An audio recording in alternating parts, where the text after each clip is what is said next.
The US Navy gunboat USS Panay was sailing up the Yangtze River. The Panay was a flat-bottomed vessel built in Shanghai specifically for operating on the Great River, which, at over 3,000 miles long, is the longest in Asia and stretched deep into China. Both Great Britain and the United States had heavily invested in China for many years, exploiting its resources, including its greatest resource of all, its hard-working and cheaply employed people.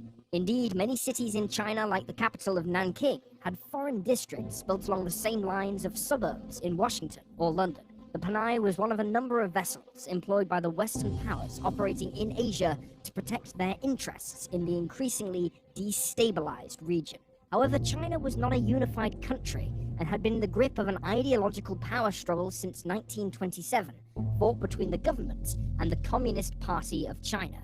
Japan also occupied parts of the country, but looked to exploit the civil war to gain even more territory in Manchuria, part of southeast China.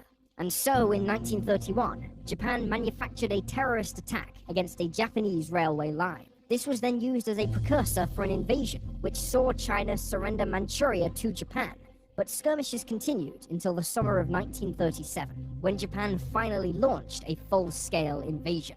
Almost medieval acts of brutality were carried out against the Chinese people by the Japanese, with looting, rape, and mass murder being not only commonplace, but actually encouraged by the Japanese leadership.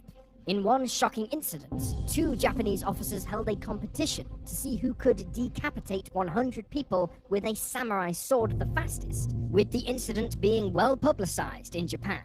It is remembered as the Rape of Nanking. With all this happening in China, both Britain and the US sent their navies up the Yangtze to protect their respective peoples and property, but they were ordered to remain a neutral force in the fighting on land. By December of 1937, the Japanese were encroaching on Nanking itself, where a large number of Americans lived and worked, and so the USS Panay was instructed to begin evacuating them on December 11th. The skies were abuzz with Japanese warplanes, and so the Americans adorned the vessel with large US flags to distinguish them from Chinese vessels. Early the next morning, the British gunboat HMS Ladybird was shelled by Japanese forces on shore, but managed to escape serious damage. Later, the USS Panay found itself attracting unwanted attention from 12 Japanese planes, and then later a Japanese gunboat. Despite the large American flags, the Japanese planes attacked the American gunboats and 3 nearby tankers with bombs and machine gun fire.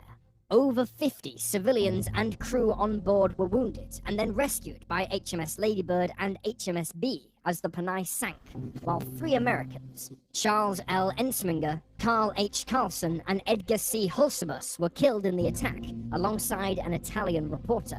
They would be the first Americans to die in battle between the forces of the Imperial Japanese and the United States of America, almost exactly 4 years before the Japanese attack on Pearl Harbor.